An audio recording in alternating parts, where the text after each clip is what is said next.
22 heures sur Télé Djibouti. Merci à vous de nous rejoindre pour cette nouvelle édition. Voici les titres. Retraite conjointe du ministère de l'économie et des finances et de l'Union africaine, Djibouti Palace Kempinski. Et actualité régionale, au moins 676 personnes tuées dans les affrontements au Soudan selon l'ONU. Bonsoir à tous. Le ministère de l'économie et des finances chargé de l'industrie a présidé ce matin la 11e retraite de l'Union africaine qui se déroule pour la première fois en dehors de leur siège à Addis Abeba et surtout pour la première fois à Djibouti. Cette retraite se déroulera du 15 au 19 mai au Djibouti Palace Kempinski.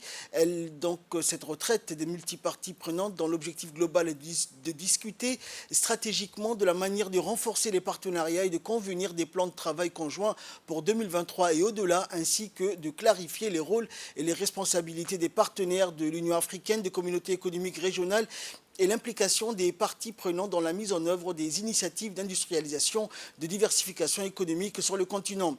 L'objectif spécifique étant d'examiner et d'adopter des documents d'évaluation, des documents de plan d'action et le lancement officiel d'un mécanisme de coordination interinstitutionnelle et des institutions financières africaines. En effet, ces concertations de haut niveau s'inscrivent dans le cadre de la dernière session extraordinaire de la conférence des chefs d'État et de gouvernement de l'Union africaine sur l'industrialisation et la diversification économique qui a eu lieu le 25 novembre 2022 à Niamey, au Niger. Forme stratégique clé pour discuter avec les principales parties prenantes concernées par le développement industriel du continent, y compris les partenaires régionaux et internationaux, et d'échanger sur la programmation interdépendante des partenaires afin de tirer des complémentarités dans nos actions. Et de leur côté, le chef du développement industriel des Nations Unies, division régionale pour l'Afrique, Victor Djemba, et le directeur au ministère de l'économie et de l'industrie des Comores, Hamadi Soualihi, ont tour à tour, dans leur allocution, évoqué les tenants et aboutissants de ces concertations de haut niveau. Nous les écoutons. C'est que l'OTAN est à l'action. Sur le continent, nous connaissons nos problèmes, nous connaissons les différents défis, les solutions. Et nous avons des bons cadres stratégiques et nous sommes rendus compte à l'occasion de la revue qui s'est tenue durant la préparation du sommet et que les cadres qui ont été formulés même il y a 10 ans restent toujours aussi pertinents. Avec l'avènement de la zone de libre-échange qui permet d'adresser certains obstacles clés, notamment la fragmentation des marchés du continent africain. Aujourd'hui, l'OTAN n'est plus à l'attente, il faut passer, n'est-ce pas, à l'action, d'où l'importance de cette rencontre. Sans aucun doute, l'industrialisation est un passage obligé. L'Afrique ne peut pas se permettre, avec tout le potentiel qu'elle regorge, ne pas se permettre de mettre tous ses efforts pour transformer ce potentiel, n'est-ce pas, en prospérité pour toute sa population. L'ambition de son Excellence, M. Azali Assoumani, président de l'Union des Comores et président en exercice de l'Union africaine, est de faire entrer les Comores dans le concert des pays émergents à l'horizon 2030. En effet, le plan Comores émergent est axé sur des socles stratégiques pour la transformation structurelle de l'économie vers l'émergence, dont le socle 5 porte sur des niches industrielles pour diversifier l'économie en s'inspirant des modèles réussis, plus particulièrement en Afrique. Et de son côté, le ministre de l'économie et des finances, Ilyas Moussa Dawale, clôturant la série des interventions, a déclaré que ces concertations serviront de laboratoire d'échange d'idées sur le devenir de l'Afrique et l'engagement de l'Afrique en faveur de l'industrialisation comme l'un des piliers stratégiques de la réalisation des objectifs de croissance économique et de développement du continent. Nous l'écoutons.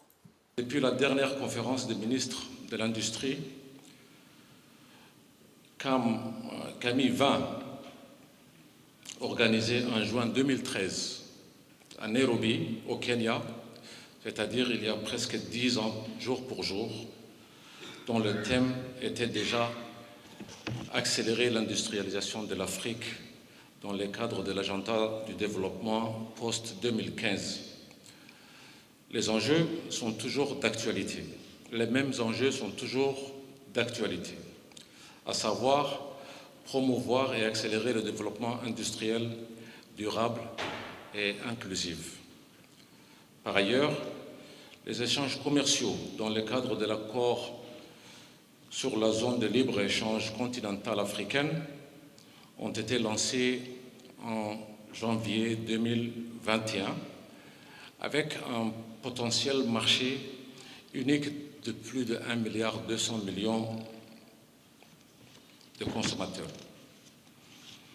Afin de réaliser ces aspirations, tant sur l'industrialisation et de la ZLECA, le programme pour l'industrialisation et la transformation de l'Afrique doit être soutenu à tous les niveaux, c'est-à-dire au niveau national, au niveau régional, mais également au niveau continental. Cette orientation sera pertinente afin d'accélérer les efforts dans un certain nombre de domaines stratégiques, comme les infrastructures énergétiques et routières, la facilitation des échanges, le développement du secteur financier, la transformation agro-industrielle, l'innovation et la transformation technologique, entre autres. La promotion côte à côte de la ZLECA et de l'industrialisation constituera le pilier essentiel de la réussite de l'Afrique et la condition de réalisation de l'agenda 2063. Dans l'actualité également, le ministre de l'Intérieur, Saïd Nour Hassan, s'est rendu aujourd'hui au centre d'enrôlement des étrangers mis en place par la Direction générale de la population et de la famille dans les arrondissements 2 et 5, accompagné d'une délégation de hauts responsables du ministère de l'Intérieur ainsi que du préfet de Djibouti-Ville et du colonel Gonadan, coordinateur national de la migration. Le ministre de l'Intérieur a été chaleureusement accueilli par le directeur général de la population, le sous-préfet des arrondissements respectifs et les responsables du centre. Cette visite du ministre avait pour objectif de constater de visu les installations avancées mises en place par le centre d'enrôlement des étrangers à Djibouti. Au cours de cette visite, le ministre a eu l'opportunité de s'entretenir avec le personnel sur place et de prendre connaissance des procédures d'enrôlement. Le ministre a souligné également l'importance cruciale de ce centre dans la gestion des flux migratoires. Il a, par le biais de la direction de la population, déployé des efforts considérables pour établir des processus d'enrôlement efficaces et respectueux des droits fondamentaux des personnes étrangères. La visite du ministre de l'Intérieur s'est poursuivie au centre d'enrôlement des étrangers et témoignant de l'engagement du gouvernement à assurer une gestion responsable et respectueuse des droits des personnes étrangères.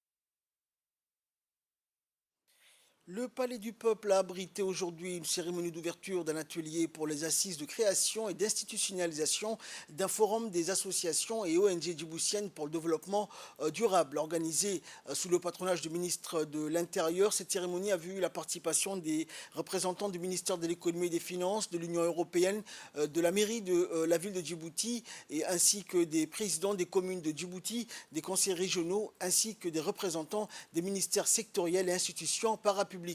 Étape majeure dans l'exécution d'un projet de structuration et de renforcement des capacités techniques de plaidoyer, de communication et de partenariat des OSC djiboutiennes dans les thématiques sectorielles eau, assainissement et sécurité alimentaire, mise en œuvre par le consortium ONG PLA IRICA avec l'appui financier et technique du programme PASOK du ministère de l'Économie et des Finances dans le cadre du 11e fête de l'Union européenne. L'atelier de ce jour prévu jusqu'au 17 mai permettra la mise en place d'un forum d'action de 35 associations et ONG djiboutiennes. Dialogue du plaidoyer du partenariat dans les thématiques eau, assainissement et sécurité alimentaire est mise en œuvre par le consortium composé de l'ONG PLA et l'Institut de recherche indépendant de la Corne d'Afrique, IRICA. Je profite de cette occasion pour remercier la cellule conjointe d'exécution de ce projet, composée d'experts de nos deux organisations, pour l'immense travail de préparation fourni pour ces assises. Ce consortium, entre deux organisations de la société civile djiboutienne, est basé sur la mise en commun de compétences spécifiques en vue de disposer d'une capacité d'action efficace pour une mise en œuvre efficiente des activités du projet. Mesdames et messieurs, chers invités, la cérémonie qui nous réunit aujourd'hui est une première dans notre pays, car elle démontre la volonté des organisations de la société civile djiboutienne de fédérer leurs efforts et leurs moyens pour mettre en place une plateforme nationale afin de construire à un niveau stratégique leur contribution au processus d'élaboration, de mise en œuvre des politiques et de suivi des politiques publiques, mais aussi des stratégies de développement.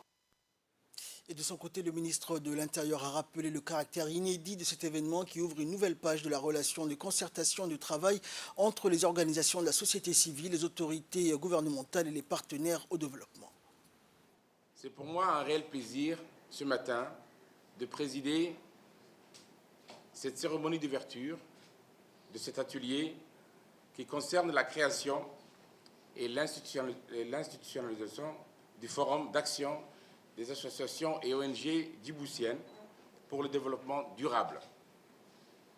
Et ceci dans le cadre de l'exécution du projet de structuration et de renforcement des capacités techniques, de plaidoyer, de communication et de partenariat des organisations de la société civile djiboutienne dans les thématiques sectorielles eau, assainissement et sécurité alimentaire.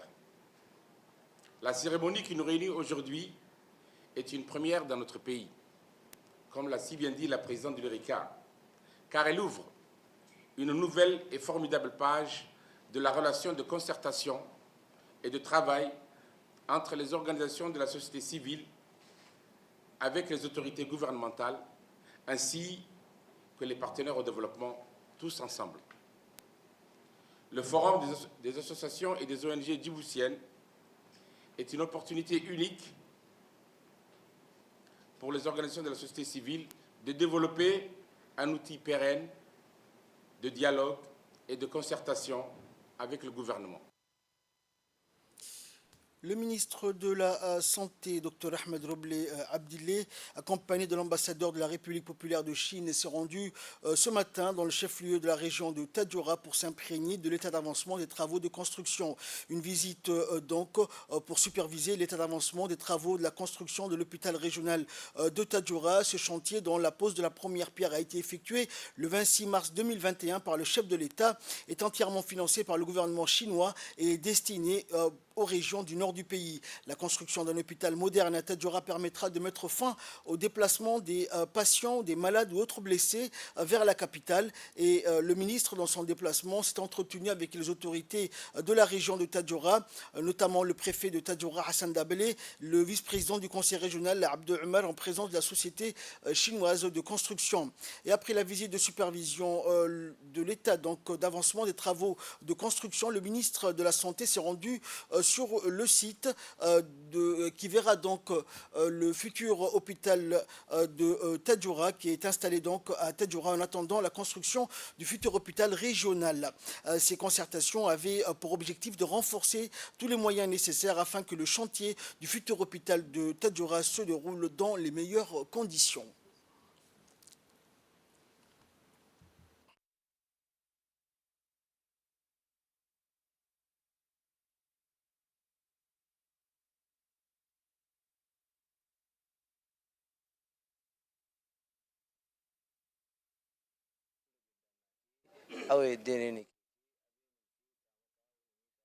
Et dans une interview qu'il a accordée donc à notre équipe de reportage, le ministre de la Santé, Dr Ahmed Robleh, a remercié les responsables de la région et les leaders communautaires pour l'accueil qui lui a été réservé à lui ainsi qu'à sa délégation, et s'est félicité des progrès réalisés depuis sa précédente visite sur ce site qui accueillera la future grande structure médicale pour les régions du nord du pays. Cet hôpital va pouvoir répondre, a indiqué le ministre, à l'ensemble des besoins sanitaires de la population du nord, Tadjoura et Obok notamment, et nous nous venons effectuer une visite d'inspection et des travaux de construction qui sont en bonne voie. La construction et l'achèvement des travaux de cet hôpital vont prendre 1 année et demie et seront donc une structure sanitaire bien équipée avec tout le matériel médical de pointe nécessaire comme celui du sud du pays. Et nous avons mis en place également, conclut le ministre, cet hôpital mobile qui possède tous les équipements nécessaires pour répondre aux besoins immédiats de la population, mais aussi pour poursuivre donc et continuer le travail comme avant.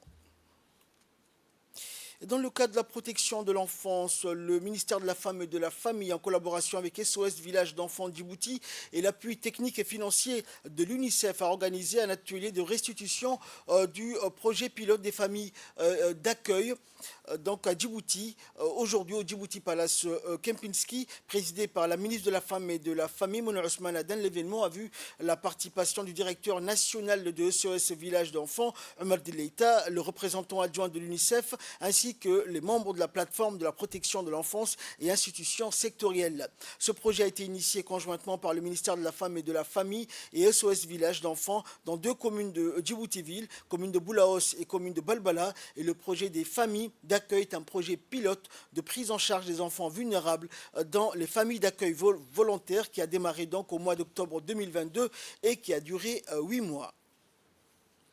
On est capable de se dire, on a eu des leçons et on peut les appliquer encore à nouveau. C'était un projet extrêmement ambitieux. Effectivement, il fallait se jeter la tête la première dedans, vous l'avez fait. On a accompagné avec un plaisir extrême parce que c'est ce que l'on pense au niveau d'UNICEF étant le plus important, avoir un cadre familial pour des enfants vulnérables. Ça a demandé beaucoup d'efforts, beaucoup de leçons apprises, beaucoup de comparaisons aussi sur d'autres contextes, d'autres situations. Mais je vais revenir. Vous l'avez fait, on l'a fait. Merci beaucoup, parce que c'est vraiment que le début. Nous avons plus ou moins déterminé les partis principaux, à savoir comment une mère peut être formée à prendre directement sous son aile, dans sa famille de prise en charge, l'enfant, c'est-à-dire du côté des besoins primaires d'abord, mais surtout de l'affection. À savoir que la plupart des enfants qui viennent dans ces familles d'accueil sont des enfants qui sont en souffrance et en détresse. Donc ces éléments-là ont été renforcés par nos équipes de SOS Village d'enfants, de nos mères qui travaillent depuis plusieurs années, et un directeur et son équipe qui sont présents à Tadjoura, qui sont venus à Djibouti-Ville grâce à des ateliers, mais aussi en se rendant dans leur lieu de maison pour vraiment former ces mères. Et pour sa part, la ministre de la Femme et de la Famille, Mona Ousmane Aden, a rappelé dans son intervention la mise en œuvre de ce projet, le premier du genre à Djibouti, qui a été réalisé pendant 8 mois, en rappelant que les pays voisins ont mis en œuvre des projets similaires au cours des périodes précédentes. Nous avons étudié ce projet sur 5 familles, où chaque famille a parrainé un enfant, et enfin, les familles de ces enfants ont été retrouvées, puis elles ont rejoint leur famille dans les pays voisins, a confirmé la ministre. D'autre part, Mona Ousmane Aden a noté que ce projet s'inscrit dans le cadre des projets exécutés par son département, notamment en ce qui concerne l'éducation et la prise en charge des enfants non identifiés, et qu'il reflète l'attachement du ministère à promouvoir la famille, à offrir des opportunités éducatives à ce segment d'enfants et à leur permettre de se construire un meilleur avenir. La ministre de la Ville, de l'Urbanisme et de l'Habitat, Amina Abdi Aden, a effectué une mission de travail dans la ville de Tadjoura, accompagnée du directeur général de la Fondation IOG pour la fin du mal-logement, du directeur de l'aménagement du territoire et des hauts responsables de son département. Cette mission de travail fait suite à sa précédente mission, dont l'objectif principal est le suivi, l'évolution de la situation urbaine et surtout de faire le point avec les autorités locales et déconcentrer des projets et autres études en cours conformément aux orientations du schéma directeur d'aménagement et d'urbanisme de la ville de Tadjoura. Et d'après une brève rencontre avec les autorités de la région, la ministre a également procédé à l'inauguration et l'installation d'une antenne déconcentrée des services de son département pour les régions du Nord, notamment Tadjoura et Obok, y compris l'affectation des moyens humains et techniques nécessaires, les équipements informatiques et logistiques. Et cette nouvelle antenne va grandement contribuer au rapprochement de l'État et des administrés. Et par la suite, la ministre et sa délégation se sont rendus sur l'un des sites d'accueil des futures extensions de la ville de Tadjoura. La ministre a sollicité l'appui des autorités déconcentrées contre les occupations et les constructions illégales pouvant compromettre le développement urbain harmonieux. Et après les visites de terrain, la ministre de la Ville, de l'Urbanisme et de l'Habitat s'est longuement entretenue avec les autorités de la région, les chefs des différents quartiers et les représentants des départements techniques déconcentrés pour échanger sur la problématique de développement urbain de la ville blanche. À cette occasion, la ministre a affirmé son engagement de suivre de près la mise en œuvre et l'application des orientations de la ville de Tadjoura. Elle a également souligné l'importance et la pertinence d'analyser le diagnostic dans le cadre de l'étude des plans détaillés d'aménagement urbain. Pour la ministre, il s'agit d'étudier les voies et moyens d'apporter des réponses adéquates en cohérence avec un développement urbain durable dans le respect des documents et de planification urbaine. Rappelons que cette réunion a vu la participation, hormis donc des autorités de la région de Tadjoura, des chefs de quartier, des notables, des parlementaires natifs de la région et des responsables déconcentrés et décentralisés. Et le préfet et le président du conseil régional de Tadjoura n'ont pas manqué de remercier la ministre Amina Abdi et sa délégation pour cette mission de travail qu'ils ont trouvée fructueuse. Et dans son intervention lors de cette rencontre avec la population de la ville de Tadjoura, la ministre a souligné l'importance et la pertinence d'analyser le diagnostic dans le cadre de l'étude des plans détaillés d'aménagement urbain pour créer une ville plus digne et plus prospère. Là pour deux raisons. La première raison, c'était pour lancer officiellement l'installation de bureaux déconcentrés de notre ministère à Tadjoura et dans la région nord. Pour l'instant, nous aurons deux bureaux.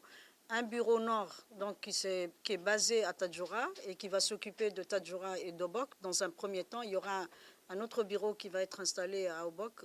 Ce bureau, il y a le personnel. Pour l'instant, on a mis à la disposition de la région un personnel qualifié avec des moyens, comme un moyen de locomotion pour qu'ils aillent faire du travail de terrain. Nous n'avons pas envoyé notre équipe pour rester dans les bureaux, mais ce sera une équipe qui va être présente avec vous sur le terrain et qui va faire un travail de suivi et de correction et de prévention aussi, mais en même temps s'occuper de la délivrance de toutes les autorisations nécessaires, que ce soit pour l'installation en termes de terrain, mais en même temps la construction. Donc les permis de construire seront désormais délivrés ici à Tadjoura. La deuxième raison de notre présence ici, c'est pour partager avec vous un travail qui est en cours dans la région de Tadjoura, mais en même temps dans les 5 villes dont Tadjoura fait partie de la région, de chef-lieu de région, qui fait un travail d'évaluation de comment nos villes régionales se sont développées ces 10 dernières années. Et dans cette évaluation, il y aura un plan d'action avec des mesures nouvelles qui vont être imposées, que ce soit à la préfecture, que ce soit au conseil régional, mais aussi à vous, à tous les services qui travaillent dans cette ville. La ville de Tadjoura et les autres villes aussi de la République de Djibouti, et c'est vraiment le souhait et l'exigence que le président de la République veut qu'on mette en place, c'est qu'on ait des villes qui soient durables, qui aient aussi la figure et l'image de villes dignes. Nouvelle nationale toujours, le secrétariat d'État chargé des investissements et du développement du secteur privé a organisé aujourd'hui une réunion de présentation du rapport de diagnostic sur la refonte du Code des investissements. Une réunion donc qui a été co-présidée par la secrétaire d'État chargée des investissements et du développement du secteur privé, Safia Mohamed Ali Gadile, et du président de la Chambre de commerce de Djibouti, Youssouf Moussa Dawale. Et cette réunion a également vu la participation des investisseurs nationaux et étrangers. Le présent projet de refonte du Code des investissements s'inscrit dans un contexte de développement socio-économique, de l'émergence des collectivités locales, de réduction du chômage et de croissance économique à travers la dynamisation du secteur privé. La finalité étant de créer un cadre juridique renforçant la sécurité des investissements et l'amélioration de l'environnement des affaires du pays, ainsi que des institutions responsables des investissements. Au cours de cette réunion, les consultants nationaux et internationaux ont fait des présentations du diagnostic sur les codes des investissements actuels en procédant en 3 étapes. Écoutons pour plus de précision l'intervention du président de la Chambre de commerce de Djibouti. De notre code des investissements en vue ensuite de le moderniser pour répondre aux besoins actuels du marché. En tant que représentant du secteur privé, je crois fermement que cette initiative est essentielle pour stimuler la croissance économique, encourager l'investissement et le renforcement de la compétitivité de notre économie. Le Code des investissements est un outil crucial pour attirer des investissements étrangers directs dans notre pays. Cependant, pour que notre économie continue à croître, il est important d'adapter ce code aux nouvelles réalités en vue d'offrir un cadre plus attrayant aux investisseurs nationaux aussi. Ces derniers recherchent des environnements réglementaires stables, transparents, favorables au secteur privé, pour que nous devons adapter notre cadre des investissements et répondre à ces besoins. En outre, la modernisation du Code des investissements peut aider à renforcer la compétitivité de notre économie en encourageant l'innovation, en permettant une plus grande participation du secteur privé dans les investissements. Cela peut stimuler la création d'emplois, augmenter la productivité, améliorer la qualité de vie de nos concitoyens. C'est le rôle du gouvernement et c'est le rôle aussi du secteur privé d'y prendre part. Cependant, il est également important d'inciter les investissements privés, nationaux et étrangers, pour qu'il y ait un partenariat très approfondi. Nous devons encourager les entreprises locales à investir dans notre économie pour stimuler la croissance économique à long terme. Pour y parvenir, nous devons offrir un environnement encore une fois stable qui favorise les investissements privés nationaux. Nous devons également encourager les partenariats et la coopération entre les entreprises locales, les entreprises étrangères pour favoriser, et c'est là le plus important point, le transfert des connaissances et des technologies.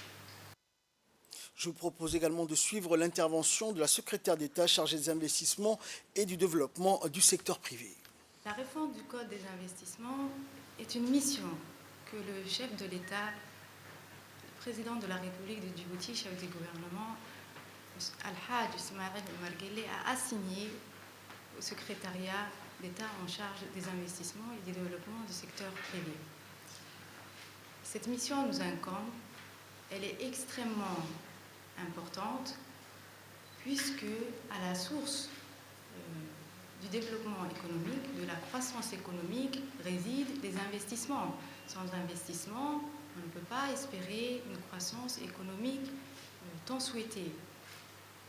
Nous mettons en place un code des investissements prévisible, clair et sans ambiguïté qui va rassurer et protéger et garantir le secrétariat d'État aux côtés des équipes de l'ANPI, avec le soutien de la Chambre de commerce et les experts se sont attelés à reformer, à réviser le Code des investissements.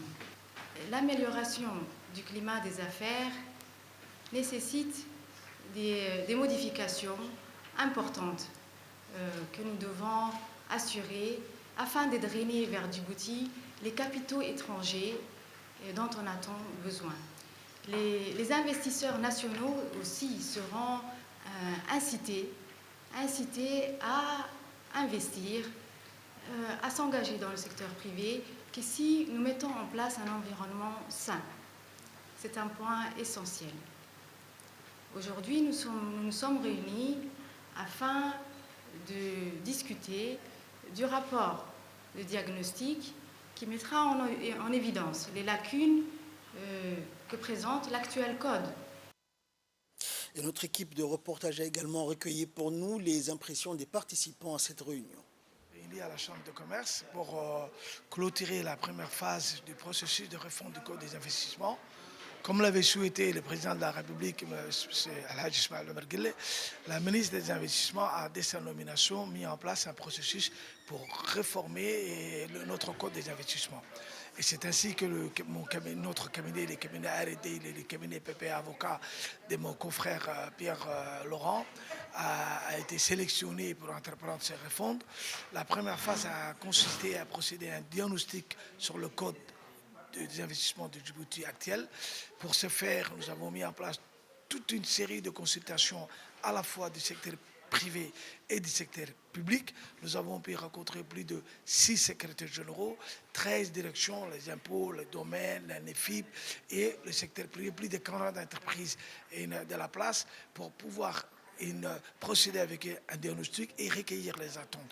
Donc aujourd'hui, nous avons présenté aux participants notre travail, le fruit de notre travail, le constat que nous avons fait, et ce rapport a été approuvé par les participants et nous allons bientôt commencer la deuxième phase qui est aussi importante et qui va consister à rédiger le nouveau corpus juridique relatif aux investissements. Aujourd'hui, on a participé à la réunion pour la présentation du rapport de diagnostic sur la réforme, qui porte sur la réforme du Code des investissements, qui est bien sûr d'envergure dans la vision de l'État et qui va vraiment se focaliser sur comment accroître d'un côté la croissance économique de notre pays, tout en valorisant et en attirant les investisseurs tant internationaux et étrangers que nationaux. Donc aujourd'hui, il y a eu plusieurs observations, discussions entre le secteur public, les administrations, et bien sûr le secteur privé qui a été convié, qui a beaucoup participé aux discussions. Plusieurs échanges fructueux ont été faits et plusieurs observations ont été notées par les divers acteurs qui étaient présents aujourd'hui. Bien sûr, cette présentation, pour un dernier mot, elle a abouti à des échanges favorables. L'Union européenne est présente ici ce matin parce que, vous savez, l'Union européenne est très engagée aux côtés de Djibouti dans le cadre de la réforme des codes des investissements. L'Union européenne a toujours été un partenaire pérenne qui a souhaité accompagner Djibouti et la stratégie engagée 2035 par le président de la République de Djibouti. Donc l'objectif de ce diagnostic initialement prévu est de pouvoir permettre d'attirer les investissements directs étrangers, de mettre en cohérence les différents textes qui existent aujourd'hui, de manière à faciliter, encourager et garantir et donner certaines garanties à des investisseurs, mais aussi de renforcer les institutions chargées de l'investissement. Le secrétaire d'État au sport, Hassan Mohamed Kamel, a reçu dans son cabinet hier les jeunes athlètes qui ont participé et brillé dernièrement lors du championnat d'Afrique d'athlétisme en Zambie.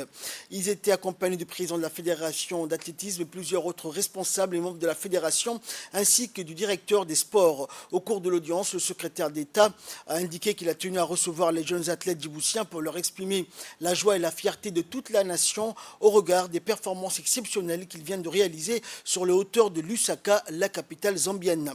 Pour terminer, le ministre a promis aux jeunes champions le soutien et tout l'accompagnement nécessaire de son département afin qu'il puisse travailler dans d'excellentes conditions de manière à glaner d'autres lauriers pour Djibouti.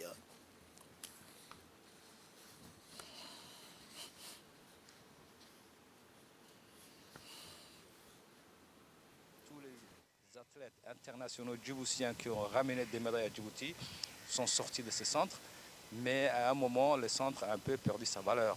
Donc nous avons réorganisé, revitalisé pour un peu redonner le rang qui détenait en Afrique ce centre d'athlétisme d'Ali-Sabié. Donc, comme vous avez vu aujourd'hui, les 3 jeunes athlètes qui ont gagné le championnat d'Afrique qu'on avait reçu ce matin, ce sont déjà le premier fruit de ces centres. Et ce centre-là va produire bientôt nos élites d'athlètes qui présenteront ou qui représenteront les athlètes djiboutiens. Une fois sortis de ces centres, ces enfants-là, on va les diriger, tous les élites qui sortiront de ces centres, on va les diriger vers un centre, notre centre à Addis Abeba, pour qu'ils puissent participer au championnat du monde et aux Jeux olympiques. Et là, nous avons le premier fruit et on a de l'espoir et on sait qu'avec la Fédération d'athlétisme, ces centres-là vont donner ses fruits.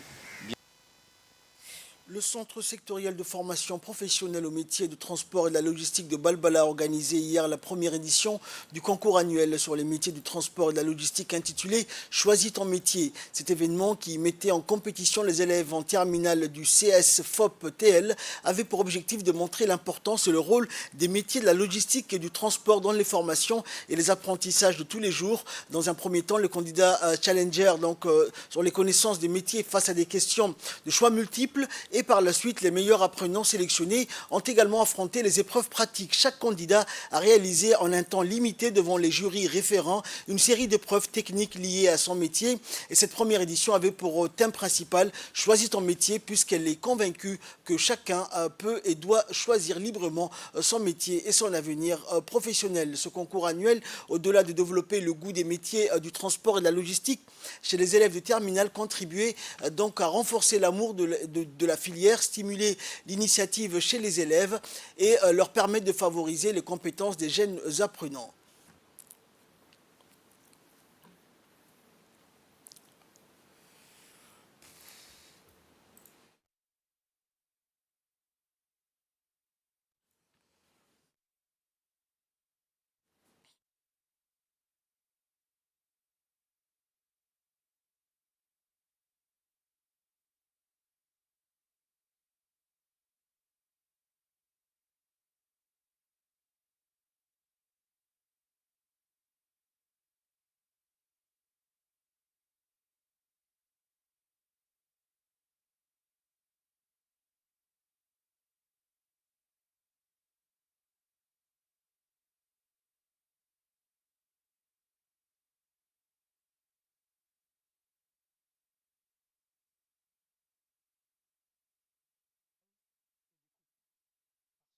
C'est un travail acharné, ils ont mérité et ceci coïncide bien sûr à la fin de l'année. Donc comme vous les avez tous, le centre a mis au point le projet d'établissement depuis 2020, date de la création de ce centre. Les actions vont se poursuivre jusqu'en 2025, Inch'Allah. Et je tiens à féliciter ce matin les lauréats qui se sont distingués par leur travail, par leur professionnalisme, d'accord, et qui sont donc fiers, et nous sommes fiers avec eux. Actualité régionale pour clore cette édition. Au moins 676 personnes ont été tuées dans les affrontements survenus entre l'armée soudanaise régulière et les unités paramilitaires des forces de soutien rapide. C'est ce qu'a indiqué hier un rapport du Bureau des Nations Unies pour la coordination des affaires humanitaires. Selon ce même rapport, plus de 936 000 personnes ont été également déplacées par le conflit depuis le 15 avril, dont environ 736 200 à l'intérieur du pays et 200 000 vers les pays voisins. Les Nations Unies estiment qu'environ 15,8 millions de Soudanais, soit environ un tiers de la population du pays, auront besoin d'aide humanitaire en 2023, un chiffre qui est encore susceptible d'augmenter en raison de la guerre. Le 11 mai, les partis au conflit au Soudan ont signé dans la ville portuaire saoudienne de Djeddah une déclaration d'engagement à protéger les civils du Soudan qui vise à faciliter l'acheminement de l'aide humanitaire d'urgence et à garantir l'évacuation sécurisée des civils. Les deux parties se sont cependant mutuellement accusés d'enfreindre l'accord et de poursuivre les hostilités. Fin de ce journal. Merci pour votre très aimable attention. Excellent suite de programme sur Télé Djibouti.